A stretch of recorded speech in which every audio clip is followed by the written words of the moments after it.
All right, John, the next race on the track, the men's 800 meters. Paul Ehring, that collegiate record was a world record when he set it. Patrick Duamana of Arizona has the meet record. Michael Saruni, who is in this final, has the best time amongst collegians this year, albeit run at altitude, and he barely made this final as a time qualifier, Larry. A little unusual. Yeah, it is. He's got a great story. Paul Ehring, who was the Olympic champion in 1988, the coach at UTEP, was over watching the Kenyan championships in high school. Saw this guy run okay in the sprints and got a 47-second 400, and he knew his dad really well. And he said to his dad, "Tell me about your son." He said, "He's tough, he's got grit, but he said, I think he could use your type of coaching." And Paul decided to offer him a scholarship within a year. He was one of the world's best 800-meter runners. Here's a guy he might have to face if he's not in top shape, Isaiah Harris of Penn State. Yeah, the start is not really that important in the 800.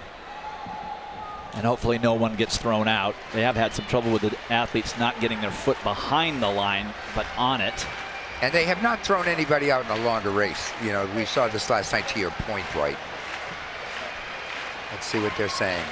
Michael Saruni was so good last year that he was ranked number 2 in the world in the 800 meters. Figuring out which card we're going to go hold up here. See if it's green. Hopefully it's not red. Now green or yellow, either one. Yep. There you go. There's a warning or something. Okay, good. This is a classy crew down here. Isaiah Harris on the outside was on the World Championship team for the U.S. last year. So both these guys with international experience. The 800 meters underway. 8 athletes on the track. They will stay in these 2 groups until they get through the second full turn. Harris from Lewiston, Maine, played basketball and set the high school record in the state of Maine at 200 and 800. How's that for a combination? One has to assume that Coach Ehring had a stern talking to his sophomore after the way he ran the prelim yesterday. He was very close to not advancing. Dwight, well, we've got 10 seconds. 25-8 for the first 200 meters. All 8 of these finalists will become All-Americans. 8 is the total. You got to make top 8 to be an All-American in track and field. In the 800, unless you're disqualified or you don't finish, you score a point, and that makes you an All-American. Mississippi State's Dejan Devereaux is taking it out, and not that brisk a pace, 52.6. And there goes Michael Saruni. You can't miss him in that orange of UTEP, and he decides to go all the way to the front. And that may have been what Coach Ehring told him about from yesterday, and Isaiah Harris covers that move. So it's Saruni in front, Harris in second, Devereaux in third as they get the bell. 200 meters to go, and Saruni has got a lot of leg speed. About 119 flat unofficially for 600 meters.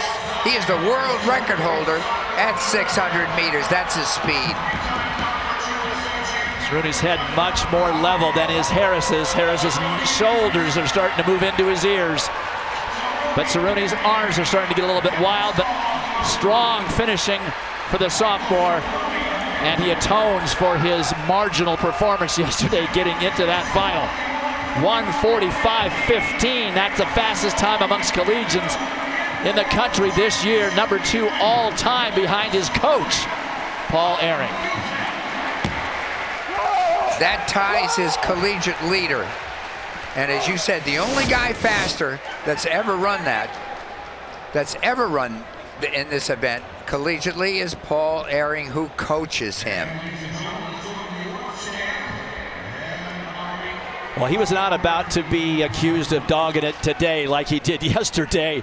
I'm not sure he needed that good a performance because Isaiah Harris was well back in second place, but Saruni at 1:45.15, the second fastest 800 meters amongst collegians all time.